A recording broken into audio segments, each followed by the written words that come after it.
महाराज विजय सिंह जी ने कुछ दिनों के लिए, महीनों के लिए या वर्षों के लिए राज किया था, इसलिए वो महाराज थे।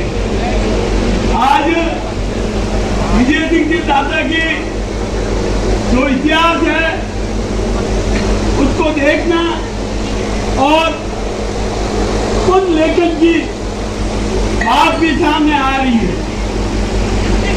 कर्नल साहब बिराजे हैं, हमारे कई पढ़े लिखे हैं। तीनों स्टेट का अगर इतिहास उठा के देखा जाए तो रेलवे साइड के जैसे आप लोग निर्मल ने हमेशा महाराज विजय सिंह जी से ज्यादा बगावत की।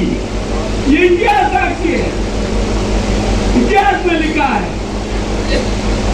इधर देखो आप, पटाना और मंदार साइड के ये लोग पालनपुर दरबार की साहगिरी करते थे और दूसरे स्टेट को सत्ता बताते थे। लेकिन ज्यादा आरोप क्योंकि हम लक्षावत नहीं थे, डूंगरावत की औलाद थी, तो हमें एक राज में भी गोविंद दर्जे का था। और उस गोविंद दर्जे से अगर कोई आदमी उठ के बड़ा होता है तो सबको असरता है। ये तो मैं बातें कह रहा हूँ, ये इतिहास में है कि पालनपुर नवाब की साहगिरी किसने की थी? क्या विजय सिंह जी दादा ने की थी? हाँ, वो राज के लिए लड़े थे, तो राज के लिए क्यों नहीं लड़े? तो मैं खुद आप जो ये शिक्षा जगत में है, तुम एक बार इतिहास की समीक्षा करें। इतिहास क्या है और क्या लिखा गया है, उसमें चर्चा होनी चाहिए। आज अभी हमारे कह रहे थे जमीन की बात। हाँ, जमीन दादा से, बाप से, भाई से जो मिलती है उसके मालिक आप नहीं है, आप उसके कस्टोडियन है। ये मालिक नहीं है उसके, जो बाप दादा से मिली हुई है वो उतनी की उतनी, उससे ज्यादा बढ़ा के उसको आगे की पीढ़ी को देना है। उसमें जो पैदा होता है वो खाओ, बेचने का अधिकार नहीं दिया आपको। ये कोई नसबंदी केस में आपको अलॉट नहीं हुई है जमीन, ये आपके बाप दादाओं ने जो सिर काट के दिए थे, जिससे जागीरियां मिली, उससे ये जमीनें मिली।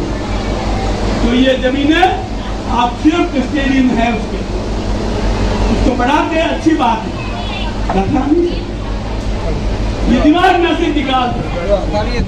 और मैं तो कहता हूँ कि जो घटाता है जमीन तो उसको देखना होगा अपने इतिहास को कि ये जमीन मेरे दादा परदादा को कहां से कहां आज इस आबादी के।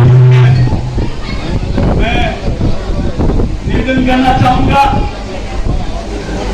वकील साहब, ये मर्डिया साहब, डेथ हो गई उनकी। वो कहते थे कि राजपूत का इतना मोह है जमीन के प्रति, इसलिए के जो मुकदमे हुए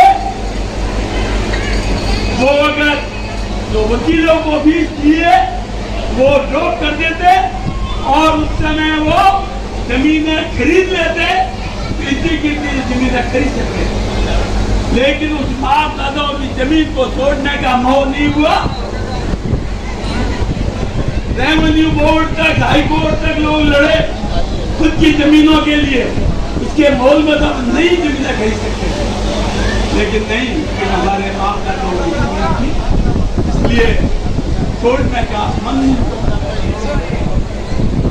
मैं ज्यादा समय न लेते हुए एक बात जरूर कहूंगा कि ये जो हमारी अंतिम पीढ़ी है, मैं भी अपने को अंतिम पीढ़ी मानता हूं। याद करो, देश आजाद हुआ, ठाकुर साहब साधु सिंह जी ने शहादत दी, उसके बाद प्रजातंत्र आया। प्रजातंत्र में जो हमारे ऐसे ऐसे नेता भी हुए तो मेकर ऑफ मिनिस्टर के नाम से जाने जाते थे, उनके एक टेलीफोन पे कलेक्टर का तबादला हुआ करता था। आपकी बात को मैं आगे बढ़ा रहा हूँ। आज हमारी लीडरशिप कहाँ है? सही कहा है कि जिले में कौन ऐसा लीडर है जो राजपूत की या आम 25 कौम की हिफाजत करता है,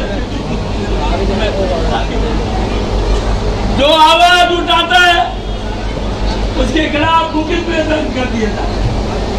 तो कहने की जरूरत नहीं, आपके एरिया में भी काफी हुए हैं। तो ये लीडरशिप डेवलप नहीं करने का कारण आपकी खींचातान वर्चस्व की लड़ाई। इस कारण से हम दूसरे नेताओं को आगे बढ़ाना चाहते हैं, लेकिन खुद के नेताओं को काफी टाइम खिंचाई कर लेते हैं। हमें अब ये जागृति लानी होगी। जो भी अपना युवा है वो आगे बढ़ना चाहता है, उसको आगे से आगे बढ़ाना चाहिए। अब खुशी की बात है, कई वर्षों बाद जमीन को बहुत पहले ले ली थी। कर्नल साहब ने और काफी मदद की। सभी ने हॉस्टल बन रहा है,